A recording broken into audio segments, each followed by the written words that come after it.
بسم اللہ الرحمن الرحیم۔ السلام علیکم ڈیئر اسٹوڈنٹس۔ ہم 9th کلاس کے جو ہے وہ موضوعاتی مطالعہ سے اللہ تعالیٰ کی محبت، اللہ اور اس کے رسول کی محبت اور اطاعت جو ہے یہ ٹاپک ہم پڑھ رہے تھے۔ تو آج ہم نے اس کا جو ٹاپک ہے وہ ہے اطاعت، اللہ اور اس کے رسول کی اطاعت جو ہے وہ ہم نے پڑھنا ہے کہ اللہ تعالیٰ سے محبت کا دعویٰ تو کیا جا سکتا ہے، مگر اس کا ثبوت کیسے دیا جائے، یعنی کیسے بتایا جائے کہ ہم اللہ سے محبت کرتے ہیں۔ یعنی ہم دنیا میں جب کسی سے محبت کا دعویٰ کرتے ہیں تو اس کے ثبوت کے طور پر ہم سب سے جو پہلا کام کرتے ہیں وہ یہ کرتے ہیں کہ ہم اپنی زندگی کو اس کی خواہشات کے مطابق ڈھالنے کی کوشش کرتے ہیں، اور وہ شخص جس سے ہم محبت کرتے ہیں جو کچھ وہ چاہتا ہے ہم اپنی چاہت کو اس کے مطابق بنانے کی کوشش کرتے ہیں اور اس کی ہر بات کو ماننے کی کوشش کرتے ہیں۔ تو یہی بات جو ہے وہ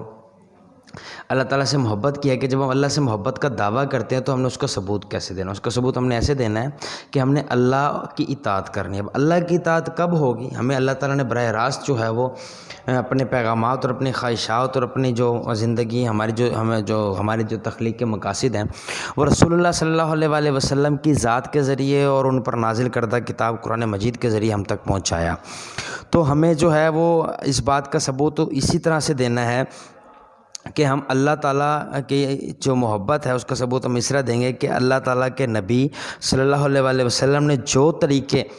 ہمیں یا جو احکامات اللہ تعالیٰ کے پہنچائے یا قرآن مجید کے ذریعے جو احکامات ہم تک پہنچے ہیں ہم نے ان پر عمل کرنا ہے، اور اللہ تعالیٰ کو دکھانا ہے کہ اللہ ہم صرف تجھ سے محبت کا دعویٰ ہی نہیں کرتے بلکہ اپنی خواہشات کو، اپنی زندگی کو تیرے مطابق گزارنے کی ہم کوشش بھی کرتے ہیں اور اس کو گزار بھی رہے ہیں۔ اب اس کے لیے ہمارے لیے سب سے اہم چیز یہ ہے کہ ہم ان پیغامات کو حاصل کریں۔ وہ پیغام ملتا کہاں سے ہے؟ وہ رسول اللہ صلی اللہ علیہ وآلہ وسلم کی زندگی سے ملتا ہے۔ یعنی رسول اللہ صلی اللہ علیہ وآلہ وسلم کی حیات طیبہ جو ہے اس کے مطابق اپنی زندگی گزارنا، اللہ تعالیٰ کے احکامات کی مطابق زندگی گزارنا ہے۔ اب رسول اللہ صلی اللہ علیہ وآلہ وسلم کے مطابق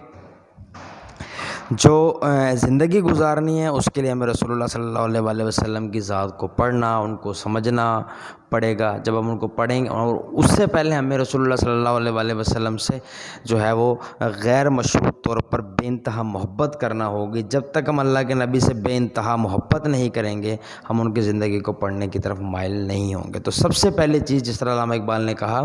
کہ محمد کی محبت دین حق میں شرط اول ہے، کہ محمد صلی اللہ علیہ وآلہ وسلم کی جو محبت ہے وہ دین کی پہلی شرط ہے۔ تو جب پہلی شرط ہم پوری کر لیں گے، محمد صلی اللہ علیہ وآلہ وسلم سے بے حد و بے حساب محبت کریں گے، تو پھر ہم ان کی زندگی کی طرف راغب ہوں گے۔ جب ہم ان کی زندگی کی طرف راغب ہوں گے تو پھر ہم رسول اللہ صلی اللہ علیہ وآلہ وسلم کی زندگی کو سمجھیں گے اور اس کے مطابق پھر زندگی گزارنے کی کوشش کریں گے۔ یہی بات اللہ تعالیٰ یہ فرماتا ہے، کل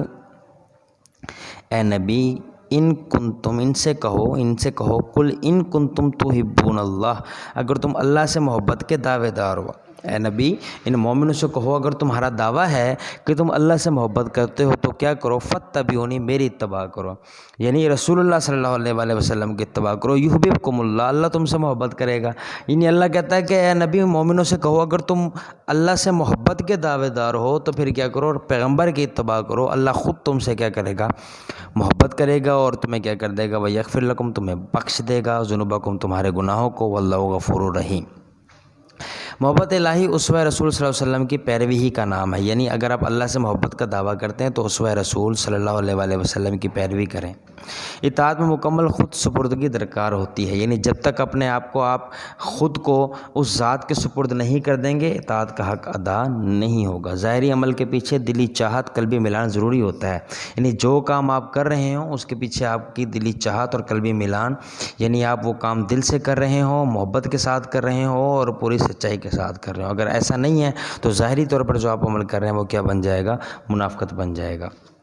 اس بارے میں اللہ پاک نے ارشاد فرمایا کہ تمہارے رب کی قسم، یہ لوگ اس وقت تک ایمان والے نہیں جب تک اپنے تنازعات میں آپ صلی اللہ علیہ وسلم کا حکم نہ مان لیں، جو فیصلہ آپ کریں اس پر تنگ دل نہ ہوں بلکہ پورے اطمینان سے تسلیم کریں۔ یعنی کوئی بھی انسان اس وقت تک مومن مسلمان نہیں ہو سکتا جب تک وہ اللہ کے رسول صلی اللہ علیہ وآلہ وسلم کے بتائے ہوئے طریقے اور ان کے احکامات کے مطابق اپنی پوری زندگی نہیں ڈھال لیتا بلکہ اپنی ذاتی خواہشات، اپنی ذاتی سوچ کو بالائے طاق رکھ دیتا ہے اور اپنی خواہشات کو یہ کہہ کر ٹکرا دیتا ہے کہ میری خواہشات ان پیغامات کے برعکس ہیں جو پیغامات رسول اللہ صلی اللہ علیہ وآلہ وسلم نے دیے۔ اب دوسری چیز جو ہے وہ ختم نبوت، چونکہ رسول اللہ صلی اللہ علیہ وسلم جو ہیں وہ اللہ پاک کے آخری نبی ہیں، اور رہتی دنیا تک تا قیامت اب کسی اور نبی نے نہیں آنا۔ جب کوئی نبی نہیں آئے گا تو اللہ کے پیغام بھی ہم تک نہیں پہنچے گا، کیونکہ اللہ تعالیٰ جو ہے وہ انبیاء کرام کے ذریعے اپنے کلام، اپنی وحی کے ذریعے ان پر اپنی وحی نازل کر کے جو اپنے پیغامات کو ہم تک پہنچاتا ہے۔ اب چونکہ رسول اللہ صلی اللہ علیہ وسلم کے بعد رسالت کا دروازہ بند ہو گیا، اسی طرح جو ہے وہ وحی کا دروازہ بھی، سلسلہ وحی بھی جو ہوگی وہ تمام ہوگی۔ تو اب ہمیں جو رہتی دنیا تک کے انسانوں کو جو رہنمائی ملے گی وہ ایک ہی ذات سے ملے گی، اور وہ ذات ہے رسول اللہ صلی اللہ علیہ وسلم کی۔ تو یہی بات یہاں پر کی گئی ہے کہ حضور اکرم صلی اللہ علیہ وسلم پوری انسانیت کے لیے ابدی صحیفہ ہدایت ہیں، یعنی آخری جو ہدایت کا ذریعہ ہیں وہ آپ ہیں۔ آپ صلی اللہ علیہ وسلم کی تشریف آوری سے ہدایت کا سلسلہ اپنے تمام کو پہنچا، مکمل ہوا اور اب اختتام پذیر بھی ہوا۔ یہیں پر اللہ تعالیٰ فرماتا ہے کہ آج تمہارے لیے تمہارا دین کیا کر دیا مکمل، تم پر نعمت تمام کر دی، اور اسلام کو تمہارے لیے کیا کر لیا، پسند کر دیا۔ یعنی اللہ فرماتا ہے کہ میں نے اپنے جتنے احکامات تھے وہ تم تک پہنچا دیے، اپنا پورا دین تم پر مکمل کر دیا، اور اب دین تمہارے لیے کیا ہے، صرف اسلام ہے۔ دین مکمل، نعمت مکمل، اسلام رضا الہی کا واضح اظہار، رسول اللہ صلی اللہ علیہ وسلم کے آخری نبی اور رسول ہونے کا اعلان ہے کہ اللہ فرماتا ہے کہ میں اب دین سے خوش ہوں، اور رسول اللہ صلی اللہ علیہ وسلم اب آخری رسول، اب کسی نبی کی ضرورت نہیں رہی، کیونکہ احکام الہی مکمل ہو گئے ہیں۔ اب اسوہ رسول صلی اللہ علیہ وسلم تا ابد مشعل راہ بنا، یعنی قیامت تک رسول اللہ صلی اللہ علیہ وسلم کا جو طریقہ، اسوہ کہتے ہیں طریقے کو، یہ ہمارے لیے قیامت تک مشعل راہ من ہدایت کا ذریعہ ہے۔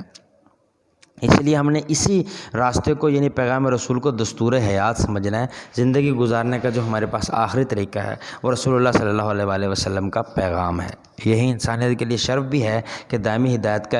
دائمی ہدایت کا اہل گردانا جائے، اور اس کو جو ہے وہ اس پر عمل کرے۔ اس کے بعد اللہ فرماتا ہے کہ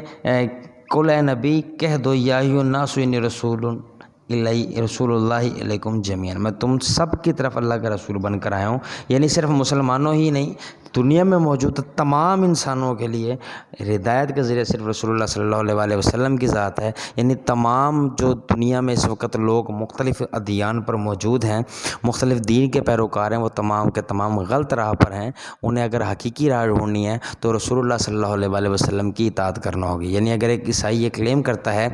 کہ میں عیسائیت پر پوری زندگی گزار کر جو ہے وہ قیامت میں جاؤں گا اور سرخرو ہو جاؤں گا، تو یہ جو ہے اس کے لیے راہ ہدایت نہیں۔ اب راہ ہدایت صرف رسول اللہ صلی اللہ علیہ وسلم کی ذات ہے، اب کسی اور ذات کی، کسی اور نبی کی جو ہے وہ پیروی ناممکن ہے۔ صرف جو کام ہے ممکن چیز ہے وہ رسول اللہ صلی اللہ علیہ وسلم کی پیروی ہے۔ یہ فرماتا ہے کہ محمد تم میں سے کسی مرد کے باپ نہیں، ما کان محمد ابا احد من رجالکم ولکن رسول اللہ وخاتم النبیین، محمد تم میں سے کسی مرد کے باپ نہیں